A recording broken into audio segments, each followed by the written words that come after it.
Everyone welcome to study world classes. तो friends, आज हम लोग जो है झारखंड टेट जो है पेपर डिस्कस करने वाले हैं। ये क्लास झारखंड टेट के लिए है। तो इसमें जो है हम लोग सीडीपी यानी कि बाल विकास व शिक्षण शास्त्र जो है डिस्कस करने वाले हैं। ठीक है, ये पार्ट जो है हम लोग डिस्कस करेंगे। और ये जो है 2015 में जब आपका एग्ज़ाम हुआ था तो वहाँ का ही पूरा सेट है। ठीक है, तो इसको अच्छे से समझिएगा, लास्ट तक देखिएगा, आपको बहुत अच्छे से समझ में आने वाला है। तो आज हम लोग जो है झारखंड टेट के लिए सीडीपी का पार्ट डिस्कस करने वाले हैं। ये क्लास आपको जो है कितने बजे, 3 बजे डेली मिलती है, तो आप इसको डेली ज्वाइन कर सकते हैं। तो चलिए फिर आज के जो है क्वेश्चन को हम लोग समझते हैं। तो इसमें जो है पहला क्वेश्चन जो है कहा गया है कि सेशो काल की अवधि है, यानी कि जो आपका इन्फेंसी होता है, इन्फेंसी जो पीरियड होता है उसका काल क्या है, टाइम पीरियड उसका क्या है, ये आपको बताना है। तो जन्म से 1 वर्ष तक होता है, या फिर जन्म से 2 वर्ष तक है, या फिर जन्म से 3 वर्ष तक है, या फिर जो है 2 से 3 वर्ष तक है। तो अकॉर्डिंग टू अगर हम पियाजे के अनुसार बात करें तो इन्फेंसी का टाइम कितना होता है, जन्म से लेकर 2 वर्ष, यानी कि 0 से लेकर 2 वर्ष तक होता है आपका इन्फेंसी। उसके बाद आपका आ जाता है प्री चाइल्डहुड। इन्फेंसी को भी सेंसरी मोटर स्टेज भी कहते हैं, पियाजे कहते हैं। ठीक है, पियाजे की थ्योरी में जो है इन्फेंसी को क्या कहा उन्होंने, सेंसरी मोटर स्टेज बोला है। Pre operational stage, concrete operational stage और फॉर्मल ऑपरेशनल स्टेज, यानी कि उन्होंने 4 स्टेजों में इसको डिवाइड कर दिया। तो आपका शेषो जो काल होता है ये कितना होता है, 0 से लेकर 2 वर्ष, यानी जन्म से लेकर 2 वर्ष का टाइम पीरियड होता है।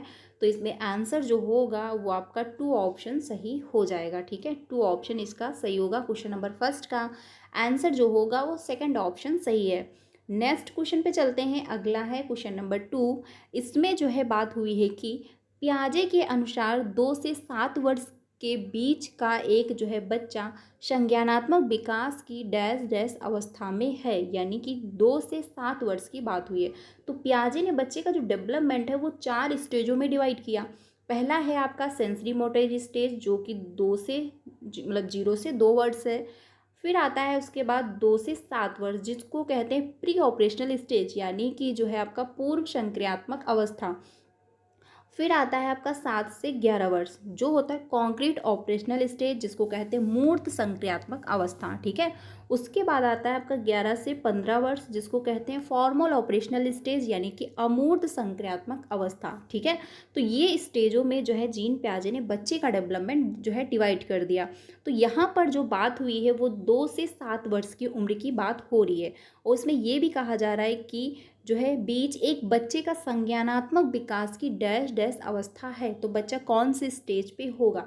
तो सिंपल सी बात है, 2 से 7 वर्ष की उम्र को पियाजे ने क्या कहा है, प्री ऑपरेशनल स्टेज, यानी कि आंसर जो होगा इसमें आपका फर्स्ट ऑप्शन सही हो जाएगा, क्वेश्चन नंबर सेकंड का। ठीक है, तो आंसर होगा आपका फर्स्ट ऑप्शन, यानी प्री ऑपरेशनल स्टेज हो जाएगा।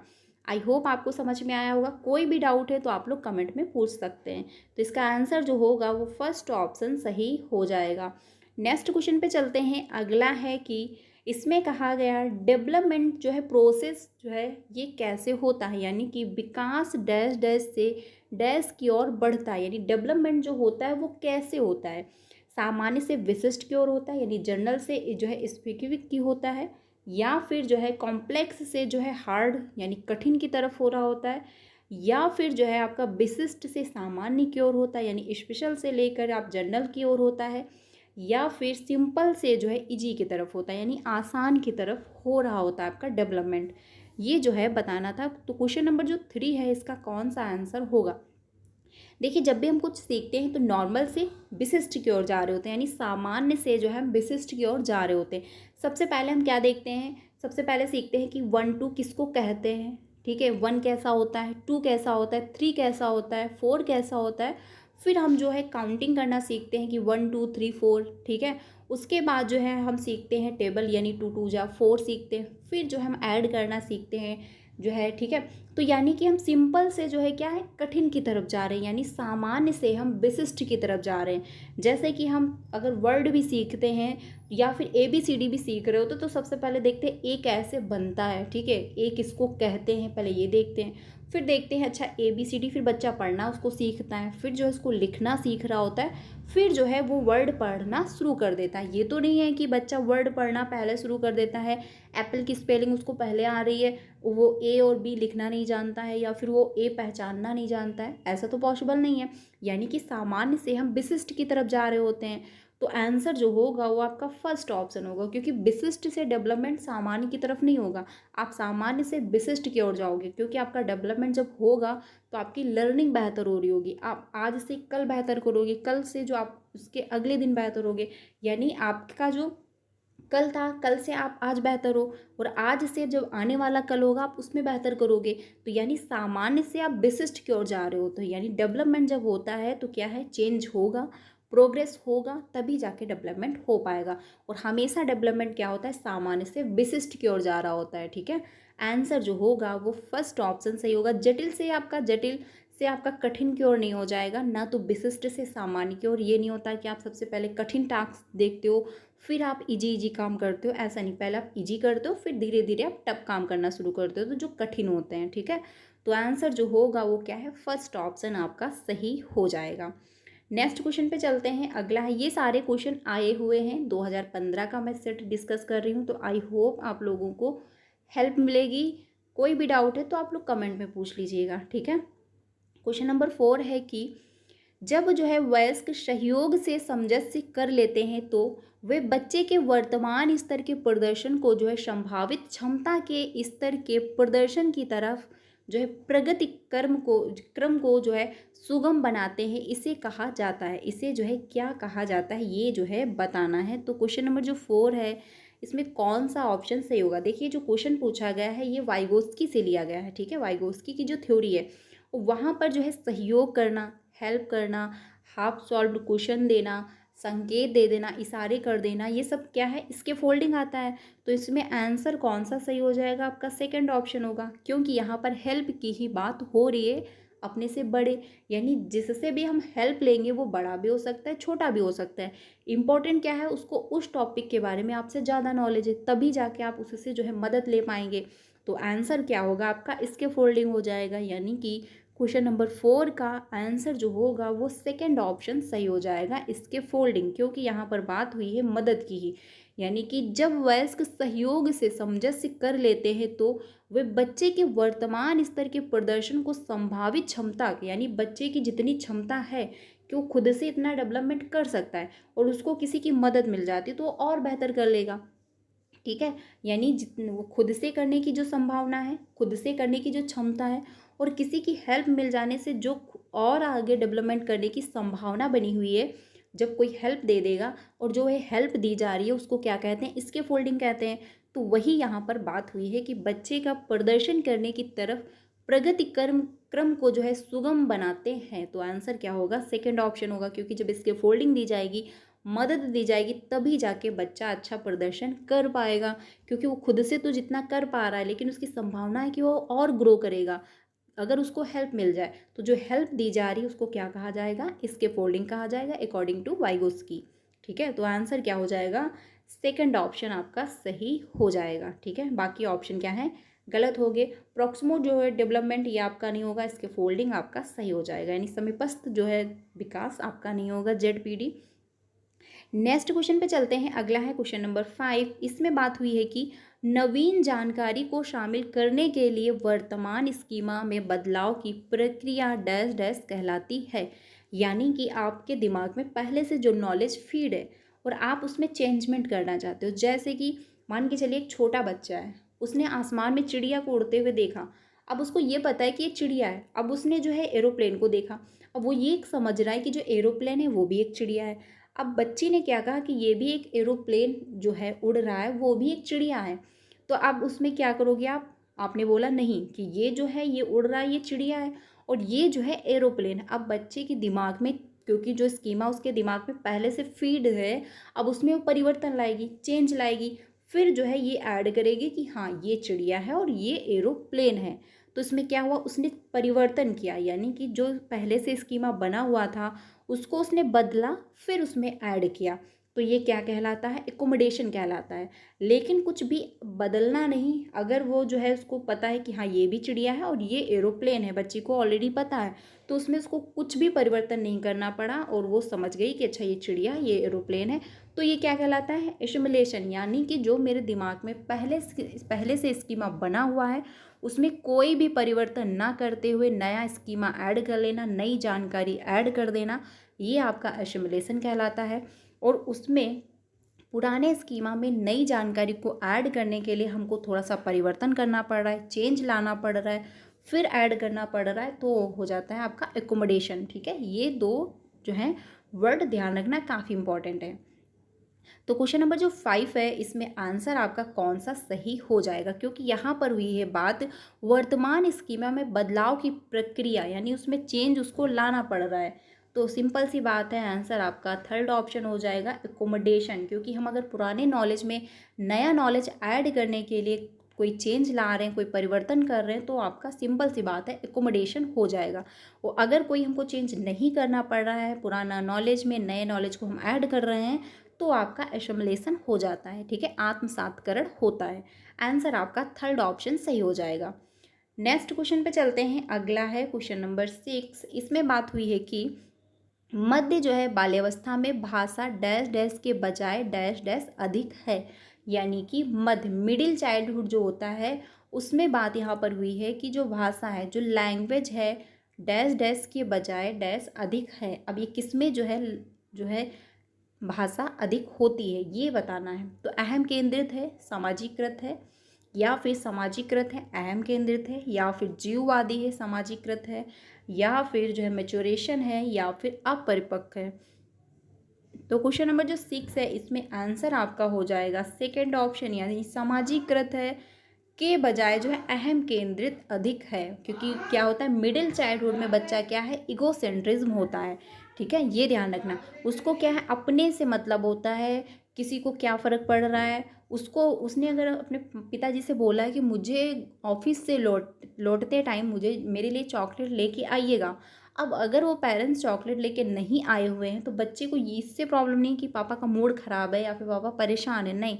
उसने बोला था कि इसको चॉकलेट चाहिए तो उसको चॉकलेट चाहिए, आप क्यों नहीं लेके आए, उससे मतलब उसका इससे कोई मतलब नहीं कि आप किस वजह से लेके नहीं आए।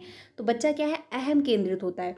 तो मध्य बाल्यावस्था में भाषा जो है सामाजिकृत, यानी बच्चा समाज में इंटरेक्ट होना शुरू कर देता है, लोगों से बातचीत करना शुरू कर देता है और अपने जो है दोस्त फ्रेंड्स बनाना स्टार्ट कर देता है।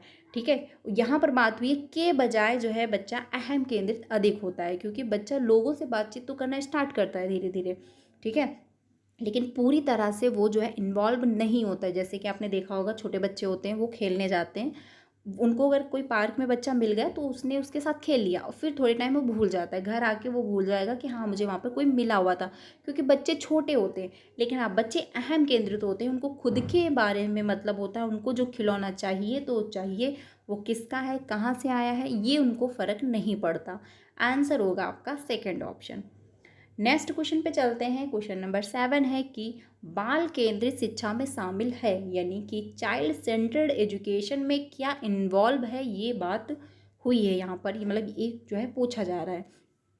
तो क्वेश्चन नंबर जो 7 है, इसमें कौन सा ऑप्शन होगा। पहला है बच्चों के लिए जो है हस्तपरक गतिविधियाँ, ये शामिल होनी चाहिए, या फिर बच्चों का जो है एक कोने में बैठना, यानी बच्चे सिंपल तौर पर जो है एक कोने में बैठ जाएंगे, तो जी नहीं। क्योंकि चाइल्ड सेंटर एजुकेशन का मतलब ही यही होता है कि बच्चा सेंटर में रहेगा, यानी बच्चे के अकॉर्डिंग सारी एक्टिविटी प्लान की जाएंगी। ये नहीं है कि अगर एक्टिविटी अच्छे से नहीं हो पा रही, लर्निंग बेहतर नहीं हो रही है, तो आप अपने सिस्टम में चेंज नहीं लाएंगे, बच्चे में चेंज लाएंगे। जैसे कि बच्चे को दिखता कम है, अगर बच्चे को दिखने में प्रॉब्लम है तो आप बच्चे से ये नहीं कहेंगे कि जाइए आप चश्मा लगवा के आइए, नहीं। आप उसको आगे बैठा लेंगे, ब्लैक बोर्ड पे थोड़ा सा बड़ा लिख देंगे। बच्चे को सुनने में प्रॉब्लम है तो आप थोड़ा लाउड बोल देंगे। ठीक है, तो बच्चे में चेंज नहीं लाएंगे, यानी बच्चा सिस्टम के लिए नहीं है, सिस्टम बच्चे के लिए। तो अगर लर्निंग बेहतर नहीं हो रही तो आप सिस्टम में चेंज लाएंगे, ना कि बच्चे में। चाइल्ड सेंटर एजुकेशन का यही मतलब है, यानी बच्चा ही सब कुछ माना जाता है। ठीक है, तो यहाँ पर बात हुई बच्चा एक कोने में बैठा रहेगा, तो जी नहीं, ये ऑप्शन गलत है। प्रतिबंध जो है परिवेश में अधिगम, यानी कि आप प्रतिबंधित कर रहे हो बच्चे को, आप ये मत करो, ऐसे मत बोलो, ये करो वो करो, यानी टीचर सारी एक्टिविटी प्लान कर रहा है, तो ये भी आपका नहीं होगा। वे गतिविधियाँ जिनमें जो है खेल शामिल नहीं होते हैं, तो ये भी कहना गलत हो जाएगा, क्योंकि अगर खेल शामिल नहीं होंगे, क्योंकि बच्चे छोटे हैं, तो एक्टिविटी करके ही बच्चे सीखते हैं, खेल के भी माध्यम से बच्चे सीख रहे होते हैं, तो ये भी ऑप्शन जो है वो गलत हो जाएगा। इसमें ऑप्शन जो सही होगा फर्स्ट ऑप्शन हो जाएगा, यानी कि बच्चों के लिए हस्तपरक गतिविधियाँ, यानी कि जो है बच्चे एक्टिविटी करके सीखे, तो उसमें जो है लर्निंग बेहतर होगी, यानी बच्चे इन्वॉल्व होने चाहिए और बच्चे एक्टिव होने चाहिए, बच्चे के साथ साथ जो है टीचर भी एक्टिव होना चाहिए। तो आंसर जो होगा वो फर्स्ट ऑप्शन सही हो जाएगा क्वेश्चन नंबर 7 का, क्योंकि चाइल्ड सेंटर एजुकेशन का मतलब यही है कि बच्चा सेंटर में रहेगा, बच्चा भी एक्टिव रहेगा, टीचर भी एक्टिव होगा और साथ में एक्टिविटी करके क्लासरूम की लर्निंग हो रही होगी। ठीक है, तो क्वेश्चन नंबर फर्स्ट सही हो जाएगा। नेक्स्ट क्वेश्चन पे चलते हैं। क्वेश्चन नंबर 8 है कि कक्षा अध्यापक ने जो है राघव को अपनी कक्षा में अपने की बोर्ड पर स्वयं द्वारा तैयार किया गया मधुर संगीत बजाते हुए देखा। कक्षा अध्यापक ने विचार किया कि राघव में डैश डैश बुद्धि उच्च स्तरीय थी। तो इसमें जो है बात हुई है कि राघव में कौन सी उच्च स्तरीय बुद्धि पाई जा रही है, और बात यहाँ पर क्या हो रही है, जो है मधुर संगीत, यानी कि बच्चे को किस में इंटरेस्ट आ रहा है, म्यूजिक में इंटरेस्ट आ रहा है। तो सिंपल सी बात है, आंसर आपका जो है क्वेश्चन नंबर 8 का थर्ड ऑप्शन होगा, क्योंकि उसको इंटरेस्ट किस में है, म्यूजिक में इंटरेस्ट है। ये हार्वर्ड गार्डनर की थ्योरी से लिया गया है क्वेश्चन। उन्होंने जो है 8 प्रकार की बुद्धि बताई है और 8 प्रकार की ही बुद्धि पूछता है। तो जिस बच्चे को म्यूजिक में इंटरेस्ट है, उसको सॉन्ग सुनना पसंद है, वो सिंपल सी बात, उसमें कौन सी बुद्धि पाई जाएगी, म्यूजिकल इंटेलिजेंट होगा बच्चा, उसको उसमें क्या संगीतीय बुद्धि पाई जाएगी। आंसर आपका जो है थर्ड ऑप्शन सही हो जाएगा। अगर यहाँ पर मूर्तिकार की बात हो रही होती कि तो उसमें क्या होता है, स्थानिक बुद्धि पाई जाती, ठीक है। और जो है शारीरिक गतिबोधक किस में पाई जाती है, यानी बॉडीली कांस्थेटिक बुद्धि किस में होती है, जैसे डांसर हो गए, डॉक्टर हो गए, सर्जन हो गए, उनमें क्या है, कान जो है बॉडीली कांस्थेटिक बुद्धि पाई जा रही होती है, क्योंकि उनको पता है कि हाँ मेरी बॉडी को हमको कैसे मूव करना है, जैसे डांसर लोग होते हैं कैसे हमको कंट्रोल में लाना है, वैसे ही सर्जन लोग होते हैं उनको पता होता है कि हाँ हमको कैसे ऑपरेशन करना है, कैसे क्या प्रोसेस रखना है। ठीक है, तो आंसर जो होगा वो इसमें थर्ड ऑप्शन आपका सही हो जाएगा, क्योंकि यहाँ पर संगीत की बात हुई है, म्यूजिक संगीत बजाते हुए देखा है, बच्चे को उसमें इंटरेस्ट आ रहा है, तो आंसर हो जाएगा थर्ड ऑप्शन। 9 पे चलते हैं। क्वेश्चन नंबर 9 है कि जब एक शिक्षक यह समझता है कि स्वाभाविक रूप से जो है लड़के लड़की में गणित में लड़कियों से अच्छे हैं, यह दर्शाता है कि अध्यापक है, यानी कि यहाँ पर बात ये हुई है कि लड़के जो हैं वो मैथ में अच्छे होते हैं लड़कियों से, यानी कि एक से दूसरे को कंपेयर किया जा रहा है। तो सिंपल सी बात है, जहाँ पर भी एक पक्ष को दूसरे पक्ष से कंपेयर किया जाएगा तो जेंडर बाइसनेस जो है वो दिखाई जा रही है, यानी लिंग पक्षपात दिखाया जा रहा है, जेंडर पक्षपात की यहाँ पर बात हो रही है। क्योंकि ये ज़रूरी तो नहीं कि लड़के ही मैथ में अच्छे हो, लड़कियों को अगर टाइम दिया जा रहा है, मौका दिया जा रहा है, प्रैक्टिस की जा रही है, तो लड़कियां भी मैथ में अच्छी हो सकती, जैसे कि शकुंतलम इसका बेस्ट एग्जाम्पल है। तो ये कहना गलत हो जाएगा, और ये क्या है, पक्षपात है, क्योंकि जेंडर पक्षपात की यहाँ पर बात हो रही है, एक पक्ष को दूसरे पक्ष से जब भी कंपेयर किया जाएगा तो वहाँ पर क्या है, जेंडर पक्षपात की बात होगी। जैसे कि यहाँ पर अगर कह दिया जाता कि लड़कियाँ जो हैं ड्राइंग करने में अच्छी हैं, या फिर जो है लड़कियाँ डेकोरेट करने में लड़कों से अच्छी होती हैं, तो यहाँ पर एक पक्षपात की बात हो रही होती है। ठीक है, तो आंसर हो जाएगा सेकेंड ऑप्शन। नेक्स्ट क्वेश्चन पे चलते हैं, क्योंकि यहाँ पे बाकी ऑप्शन नहीं होंगे, यानी नीतिपरक ये आपका नहीं होगा, शिक्षाप्रद ये भी नहीं होगा, सही दृष्टिकोण वाला ये भी नहीं होगा, आंसर होगा आपका सेकेंड ऑप्शन। नेक्स्ट क्वेश्चन पे चलते हैं, अगला है क्वेश्चन नंबर 10। इसमें बात हुई है कि समावेशी शिक्षा मानती है कि हमें डैश डैश को डैश डैश के अनुरूप बदलना है, यानी इंक्लूसिव क्लासरूम जो होती है, इंक्लूसिव एजुकेशन जो होती है, वो क्या मानती है कि हमको कैसे किसके अनुरूप जो है बदलना है। तो क्वेश्चन नंबर जो 10 है इसमें कौन सा ऑप्शन होगा, देखिए इसमें पहला है बच्चे व्यवस्था, व्यवस्था बच्चे, परिवेश परिवार, बच्चे परिवेश। दे तो यहाँ पर बात हुई है समावेशी शिक्षा मानती है कि हमें व्यवस्था को बच्चे के अनुरूप बदलना है, यानी कि आंसर होगा आपका सेकंड ऑप्शन, क्योंकि सिस्टम में चेंज लाएंगे बच्चे के अनुसार, ना कि बच्चे में चेंज लाएंगे सिस्टम के अनुसार। क्योंकि इंक्लूसिव एजुकेशन भी यही कहती है कि हमको बच्चे में परिवर्तन नहीं लाना है, बच्चे में कोई किसी प्रकार का चेंज नहीं लाना है, जो भी लाना है अपने सिस्टम में चेंज लाना है। ठीक है, तो यहाँ पर जो आंसर हो जाएगा वो सेकंड ऑप्शन सही हो जाएगा, क्योंकि जो है समावेशी शिक्षा मानती है कि हमें डैश डैश यानी व्यवस्था को बच्चे के अनुरूप बदलना है, यानी सिस्टम में चेंज लाना है बच्चे के अकॉर्डिंग, या बल्कि ना तो बच्चे में चेंज लाना है सिस्टम के अकॉर्डिंग। ठीक है, तो इसमें आंसर जो होगा वो सेकंड ऑप्शन सही हो जाएगा। नेक्स्ट क्वेश्चन पे चलते हैं 11 पे। अगला है कि बच्चे में ज्ञान की रचना करने और अर्थ का निर्माण करने की क्षमता होती है, इस जो है परिप्रेक्ष्य में एक शिक्षक की भूमिका है। यानी कि बात यहाँ पर हुई है कि बच्चे में ज्ञान की रचना करने और अर्थ निर्माण की क्षमता होती है, यानी बच्चे जब कुछ भी सीख रहे होते हैं तो एक अपना वो पॉइंट ऑफ व्यू बनाते हैं, एक अपनी समझ उसमें बना रहे होते हैं। ठीक है, तो इसमें जो है कौन सा ऑप्शन सही होगा क्वेश्चन नंबर 11 का। पहला है तालमेल बैठाने वाले की, या फिर संप्रेषक और जो है व्याख्याता की, या फिर सुगमकर्ता की, या फिर निर्देशक की।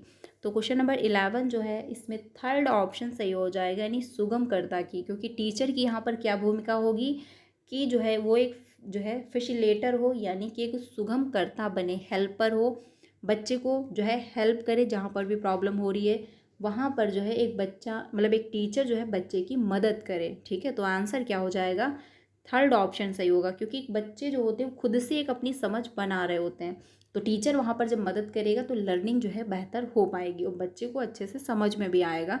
तो आंसर हो जाएगा थर्ड ऑप्शन। नेक्स्ट क्वेश्चन पे चलते हैं 12 पे। यहाँ पर बात हुई है कि इनमें से कौन सी जो है विशेषता प्रतिभाशाली बच्चों की नहीं है, यानी कि यहाँ पर गिफ्टेड बच्चे की बात हुई है, कौन सी नहीं है विशेषता ये है बताना है। तो क्वेश्चन नंबर 12 जो है पहला ऑप्शन है उच्च श्रेणी की मानसिक प्रक्रियाएं, ये तो विशेषता होती है, क्योंकि गिफ्टेड बच्चे क्या है वो क्या है हर चीज़ को बहुत जल्दी समझ रहे होते हैं और हर चीज़ को नए तरीके से प्रेजेंट करने की कोशिश कर रहे होते हैं। ठीक है, तो पहला तो ऑप्शन सही है। नेक्स्ट है कि उच्च आत्म क्षमता, यानी कि हाई सेल्फ जो है एक्सप्रेसिव होती है, ये भी उनमें पाई जाती है, क्योंकि उच्च क्षमता होती है वो हर चीज़ को बहुत जल्दी एक्वायर कर रहे होते हैं। निम्न जो है औसतीय मानसिक प्रक्रियाएं, या फिर जो है अंतर्दृष्टि पूर्वक समस्याओं का समाधान करना। तो क्वेश्चन नंबर जो 12 है यहाँ पर थर्ड ऑप्शन सही हो जाएगा, यानी कि निम्न औसतीय मानसिक प्रक्रियाएं जो है आंसर होगा, क्योंकि यही जो है उनकी विशेषता नहीं होती है। क्योंकि जो गिफ्टेड बच्चे होते हैं वो हर चीज़ को बहुत अच्छे से सीख रहे होते हैं, उनको फर्स्ट टाइम में सारी चीज़ें समझ में आ रही होती हैं, वो हर चीज़ को नए तरीके से प्रेजेंट करने की कोशिश कर रहे होते हैं, उनको इंटरेस्ट आ रहा होता है, वो बोरिंग नहीं महसूस करते। लेकिन निम्न औसतीय जो है मानसिक प्रक्रिया नहीं होंगी, यही आपका आंसर होगा, क्योंकि निगेटिव का निगेटिव आंसर हो जाएगा। ठीक है, तो क्वेश्चन नंबर जो 12 है इसका थर्ड ऑप्शन सही हो जाएगा।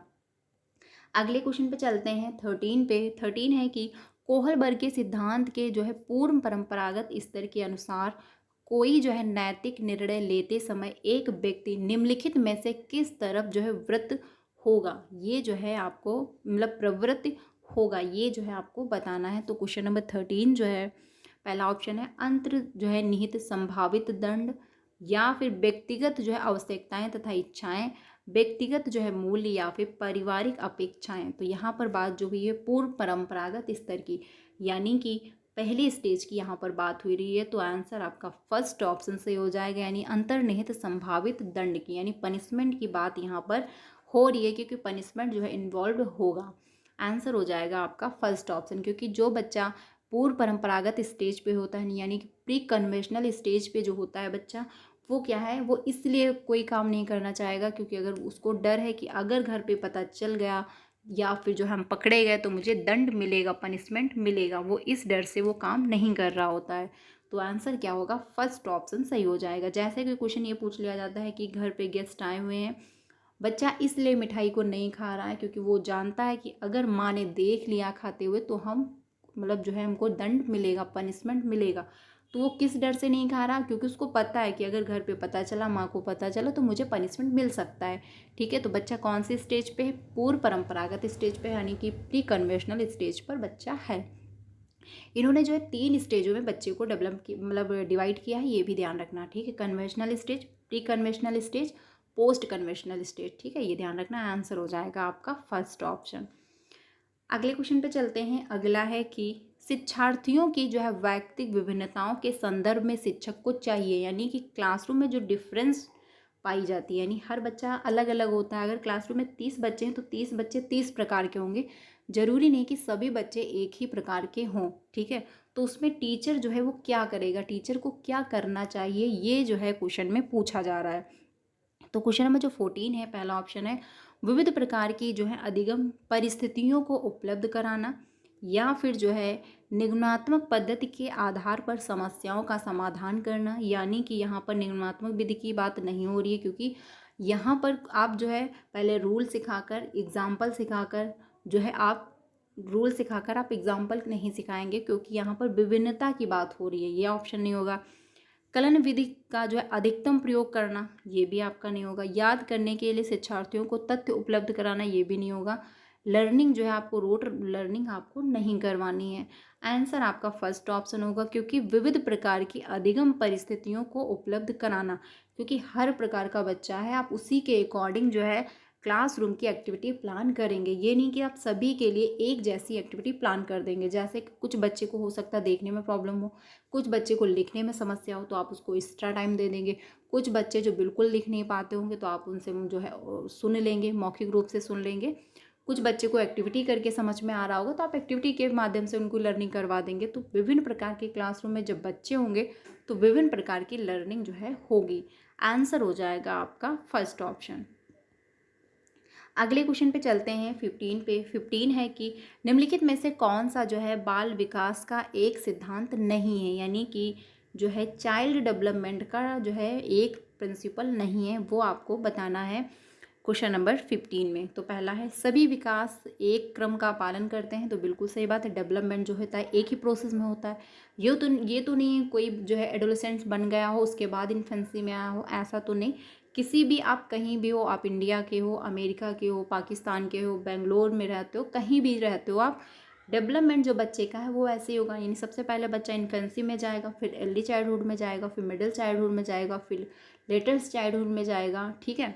फिर जो है वो एडोलेसेंस बनेगा। ये तो नहीं है वो पहले एडोलेसेंस बन जाएगा फिर इन्फेंसी में आएगा, ऐसा तो पॉसिबल नहीं। तो ये तो ऑप्शन सही, क्योंकि हमको निगेटिव आंसर देना है। विकास के सभी क्षेत्र जो है महत्वपूर्ण है, ये भी बात सही, क्योंकि अगर किसी एक पक्ष में बच्चे का ध्यान नहीं दिया गया तो एक पक्ष में किसी बच्चे का अगर ध्यान नहीं रखा गया है तो वो प्रभावित होता है, ठीक है, ये भी बात सही है। सभी जो है विकास परिपक्व तथा अनुभव की अंतःक्रिया का परिणाम होते हैं, ये भी बात सही है।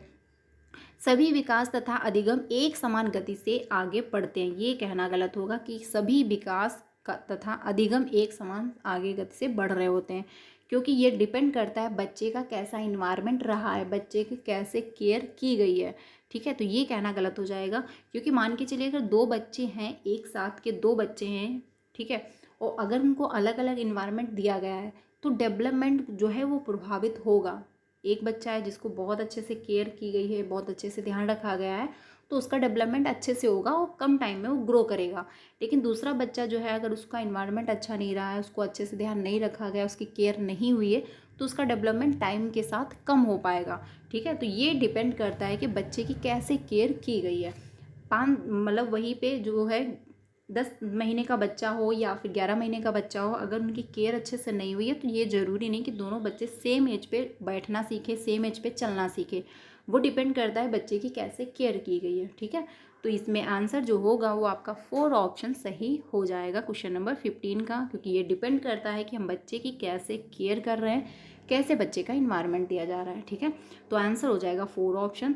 तो फ्रेंड्स आज के लिए इतना ही रखते हैं, कल हम लोग 16 से स्टार्ट करेंगे। ये क्लास आपको 3 बजे मिलेगी, तो मिस बिल्कुल भी मत करिएगा। काफ़ी इंपॉर्टेंट क्वेश्चन डिस्कस कर रही हूँ, ये क्लास झारखंड टेट के लिए चल रही है, तो इसको आप लोग डेली ज्वाइन करिएगा। ओके, क्लास कैसी लगी आप लोग कमेंट में बताइएगा। बाकी वीडियो अच्छी लगी हो तो लाइक कर दीजिएगा एंड अपने सारे फ्रेंड को शेयर कर दीजिएगा। क्लास जो है सीटेट की भी कंटिन्यू हो चुकी है, तो आप डेली जो है ज्वाइन कर सकते हैं। 5 बजे जो है हम लोग पेपर 2 के लिए डिस्कस करते हैं। Social science chapter wise classes चल रही हैं। PYQ क्वेश्चन की क्लास आपको कल मिल गई होगी, वेरी इंपॉर्टेंट क्वेश्चन मैंने वहाँ पे डिस्कस किए हुए हैं, तो जाकर के आप ज्वाइन कर सकते हैं। तो मिलते हैं नेक्स्ट क्लास में। Thank you.